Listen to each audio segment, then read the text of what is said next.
Students disqualified from HKDSE exam because of plagiarism.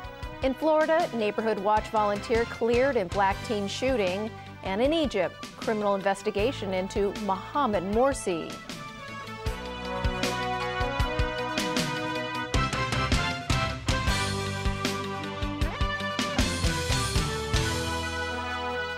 Hello and a very good evening. High school students will receive their Hong Kong Diploma of Secondary Education examination results tomorrow, but 26 have been disqualified for plagiarism. Still, the Hong Kong Examinations and Assessment Authority is happy with the candidates' overall performance, as the number of those who reached university entrance standards rose by almost 2,000. Joao da Silva has more. More than 81,000 candidates sat this year's Diploma of Secondary Education exams, but at least 26 will not be getting grades for certain subjects due to plagiarism offences. 23 of them, all from the same private education institution, were found to have copied content from the internet in their Chinese class assessment materials without proper referencing. The problem came to light when the Hong Kong Examinations and Assessment Authority took samples of class assessment materials submitted by the school and used anti-plagiarism software to screen them. Since Chinese is one of the core courses, the students involved will not be able to apply for university. Still, the Hong Kong Examinations and Assessment Authority is generally happy with local students' performance, which did not differ much from last year. The overall performance of candidates in the examination this year, I would say that on the whole, we are happy with the results of the candidates, and we discovered that the results have been very steady. Almost 50,000 candidates obtained level 2 or above in 5 subjects, including Chinese language and English language, which means they will be eligible to apply for sub-degree courses and relevant civil service posts. And almost 30,000 candidates obtained level 3 or above in both Chinese and English, and level 2 or above in mathematics and liberal studies, making them eligible for local undergraduate programs.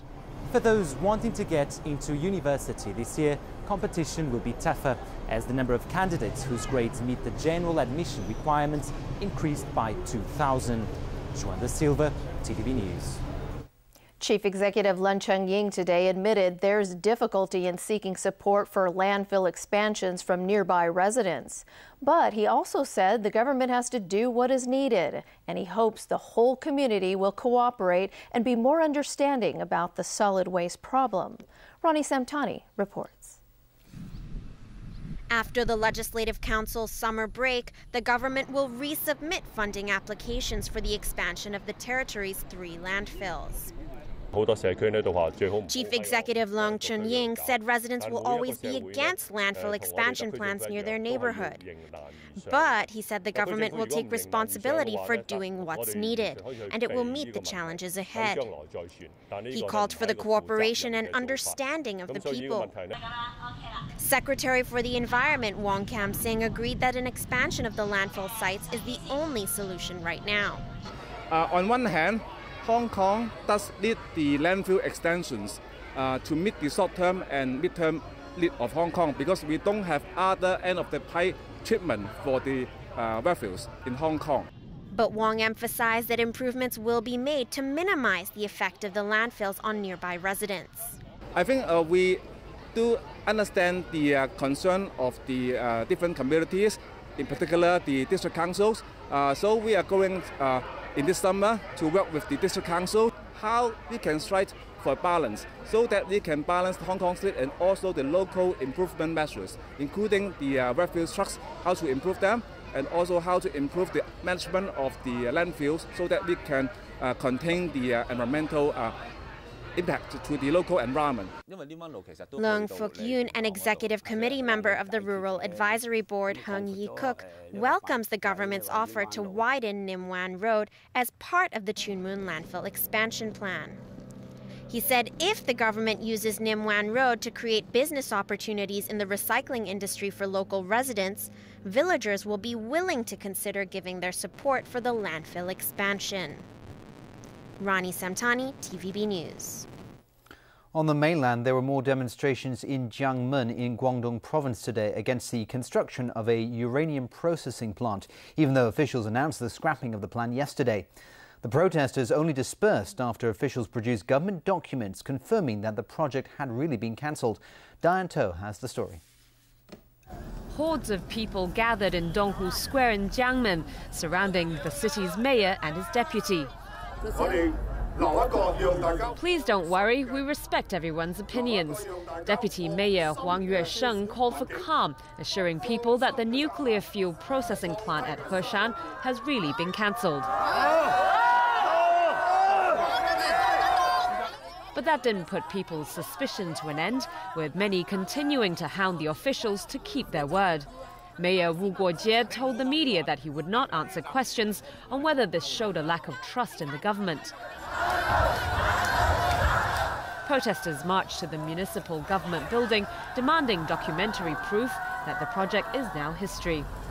Authorities had initially offered to double a 10-day consultation period after people began protesting en masse on Friday, before announcing that the plans had been dropped yesterday. But officials had refused to answer questions on whether the project would be relocated or resurfaced later. They said they're dropping it, but we never saw any proof.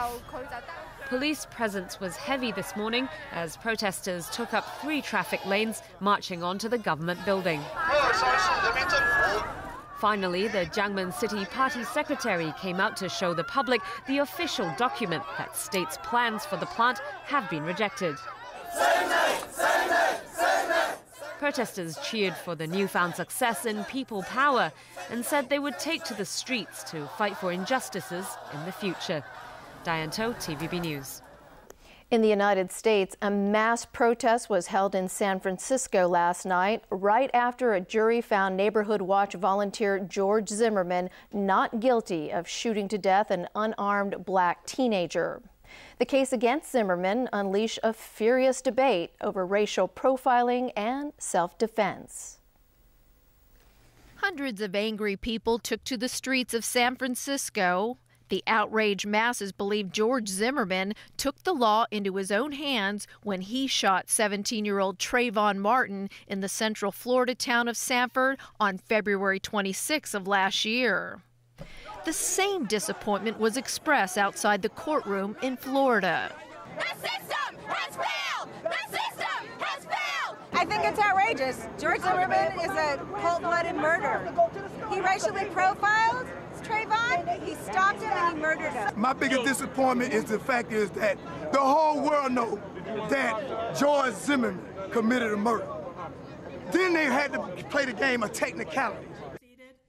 But the defense is adamant it was self-defense, as Zimmerman thought the teen was going to kill him when he slammed his head against the sidewalk.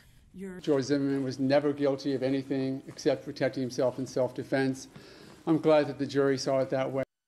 Zimmerman wasn't arrested for 44 days because Florida's Stand Your Ground law on self-defense prohibited police from doing so. But after civil rights protesters angrily demanded, Zimmerman was forced to stand trial for second-degree murder or manslaughter. A jury of 6 women acquitted him on both charges. Still, the defense is disgusted Florida's Stand Your Ground law failed their client. I think the prosecution of George Zimmerman was disgraceful. While the prosecution respected the jury's decision, they maintain had Zimmerman not profiled the black teen as a criminal, he'd be alive today.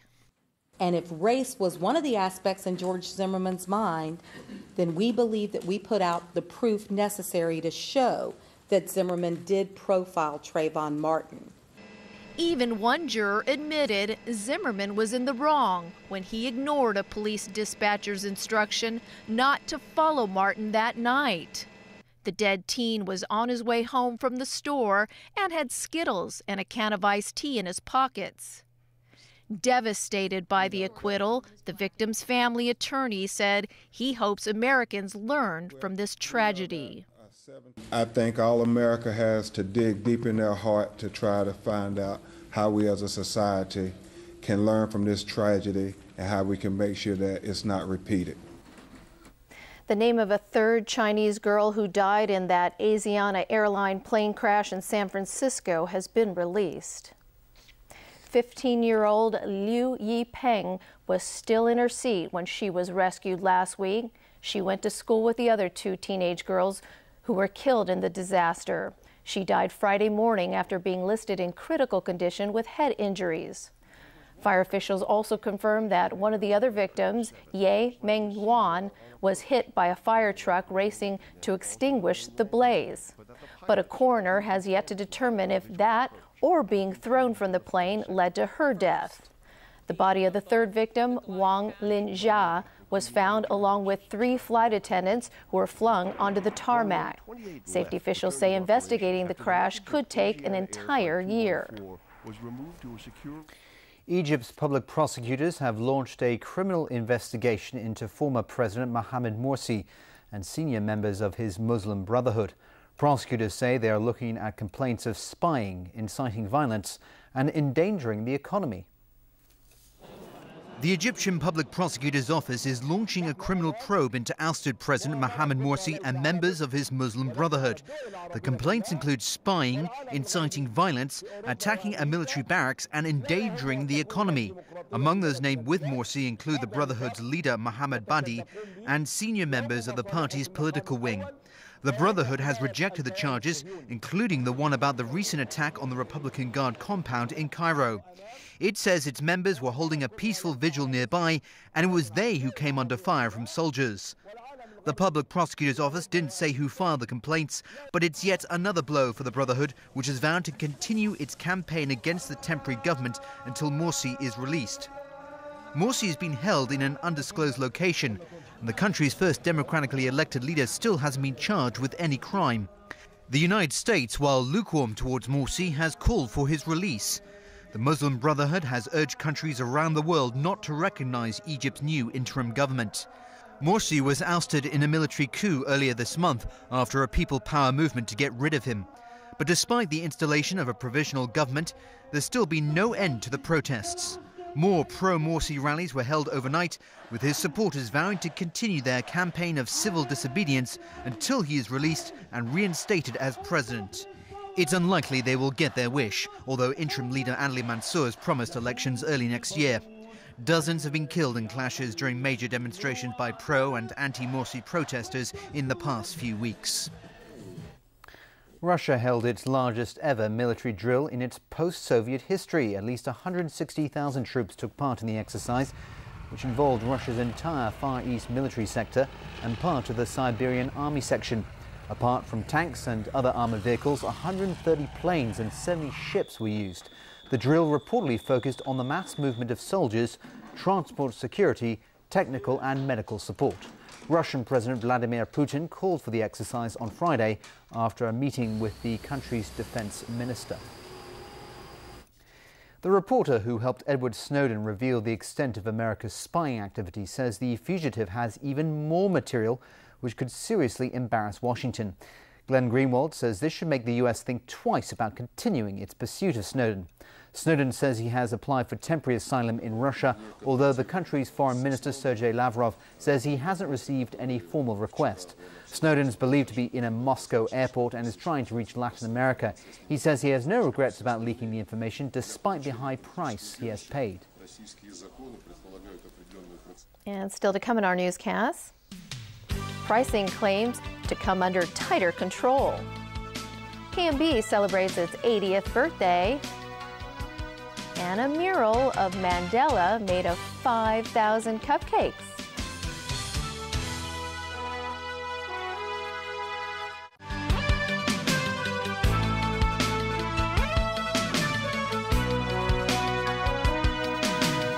And we're back tonight with more local news. Civic Party lawmaker Ronnie Tong pointed out today that the revised trade descriptions ordinance could cause confusion when it takes effect on Friday.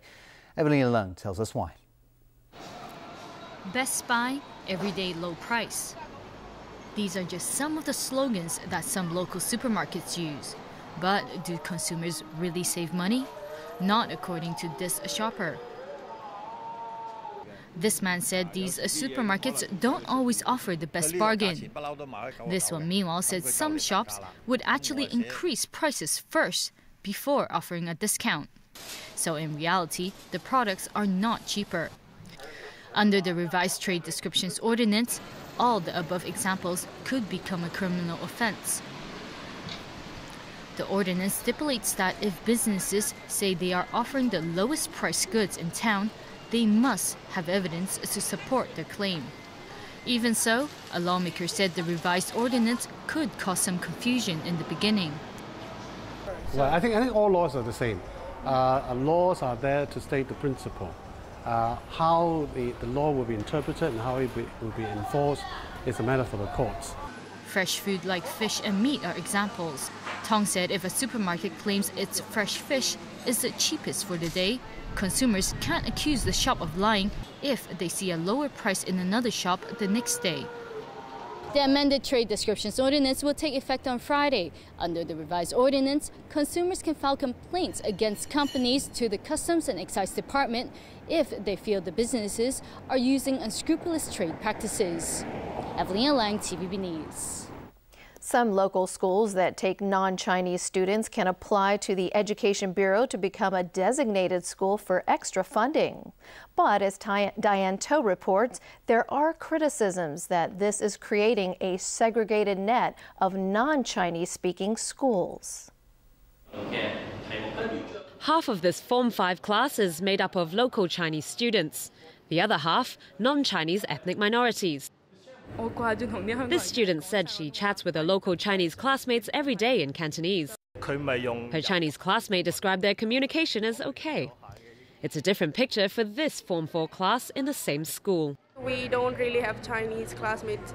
Chinese, we wouldn't really speak it, except if the exams are approaching, so we would start speaking Chinese. The school only started taking non-Chinese students 9 years ago, but today just 10% of students are local Chinese. This school year, in 15 of 21 designated primary schools, more than 50% of the students enrolled were non-Chinese students. In 8 of these schools, more than 90% of the student body were ethnic minorities. And at 10 designated secondary schools, 3 have almost no local Chinese. Commission on Poverty member Stephen Fisher said with no or poor command of the local language, low-income ethnic minorities simply cannot gain social mobility. But in Hong Kong, our schools are segregated. What we need is these children going to mainstream schools and learn together with other local Chinese students. He said what schools need is an official Chinese as a second language curriculum. Fisher has compiled suggestions on this idea for the Education Bureau, but is now urging the Commission on Poverty to press for action. I'm sad to say that very little progress has been made. We hope that the chairperson of the Commission, the Chief Secretary, will look at this problem and call her colleagues together and try to resolve this problem. He said if there's still no movement from the government, he'll file a complaint with the Equal Opportunities Commission and, as a last resort, with the city's justice system. Diane To, TVB News. If you have a thing for vintage design, Kowloon Motor Bus Company, or KMB, is celebrating its 80th birthday by redesigning some of its current buses with a blast from the past. This is Hong Kong's first double-decker, which began running in 1949. It's a little too old and perhaps too polluting to put back on the road, so KMB has decorated 8 buses to emulate the look of the old ones. Starting tomorrow, you can hop on a vintage-designed bus on the number 2 route that goes between Star Ferry and So Uk. So, Tony, what do you have for us in sports today? We've got football and some exciting penalty shootout action, and we'll talk all about it, also cricket as well. And France have reason to celebrate because they claim their first Under-20 World Cup title by beating Uruguay on penalties. France's goalkeeper made some incredible saves in the shootout, and James Wong has all the highlights. Scoreless after extra time in Istanbul, the Under-20 World Cup was decided on penalty kicks. France's Alphonse Areola saved 2 Uruguay attempts from the spot, and Dimitri Vauquier put away the winner. 4-1 the final score. France claimed their first U20 World Cup title. In Bangkok, David Moyes a loser in his first game in charge of Manchester United as the Red Devils were beaten 1-0 by the Sing All-Stars. Well, it wasn't a brilliant result, but I was more pleased with the way they kept going. We gave a lot of young players an opportunity, and well, we gave one or two players an opportunity, I should say. So disappointed we didn't get something out of the game. And Fulham has a new owner. Billionaire Shahid Khan bought the club from Mohammed Al Fayed. Khan also owns the NFL's Jackson Jaguars. Fulham finished 12th in the English Premier League last season. Jameson Wong, TVB News. On to the Ashes now, and England took 3 late wickets and grabbed command of the opening test at Trent Bridge entering the final day. Chasing a target of 311, Australia were 174 for 6 at the close of play yesterday. In the final hour, England bowlers removed captain Michael Clarke, Stephen Smith and Phil Hughes on 18 balls. Earlier, Ian Bell completed his 17th Test century as the host posted 375 all out. Stuart Broad also scored his first Test 50 in more than 18 months. Well, NBA star Dwight Howard says he chose to sign with the Houston Rockets because they made him feel like family. Well, China's Yao Ming was one of the Rockets' former greats to welcome Howard to Houston. I'm just so happy to be here, man. This is an unbelievable, opportunity for myself and for this city and this team, and I can't wait, to really just start playing basketball, but also get out in the community and make a difference, and I think that's one of the biggest reasons, why I'm here is to really make a difference, on and off the court, and to have a great opportunity to do that here, and I'm just looking forward to it. It means a lot. Me and Dream have been working out together for years, so he's very excited, and, I know Frank is somewhere around here. He's excited too, so, this is great, man, and just to have Yao, come from China, got Clyde and everybody here, man. It means a lot to me. It's humbling. To South Africa now, where it is just days before Nelson Mandela's 95th birthday. And this year, a group of volunteers have something special planned. Try 5,226 vanilla cupcakes. Cartons of buttercream, icing in 2 bright shades, and dozens of volunteers. That's what it takes for cupcakes for kids with cancer, to honor the father of the South African nation and produce one massive mural of Nelson Mandela. Some of the volunteers are cancer survivors themselves. The artwork of the elder statesman is made up of 67 columns of baked goodies, one for each year of his public service. The cupcakes, in a bright lime and lavender, depict Mandela's recognizable grin. Mandela remains hospitalized in critical condition. And that's a yummy wrap of our news. Thanks for watching. Good night.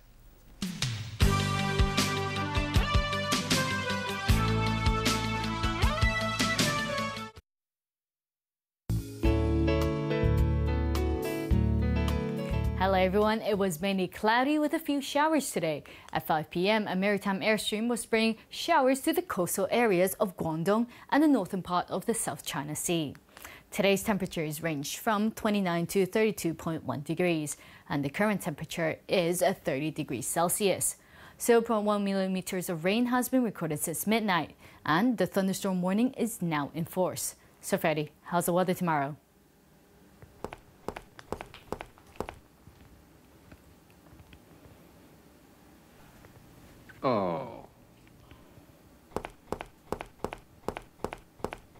Mainly cloudy with showers and a few thunderstorms. Temperatures range from 27 to 31 degrees. Tomorrow's API is forecast at 20 to 80 and the pollution level range from low to high.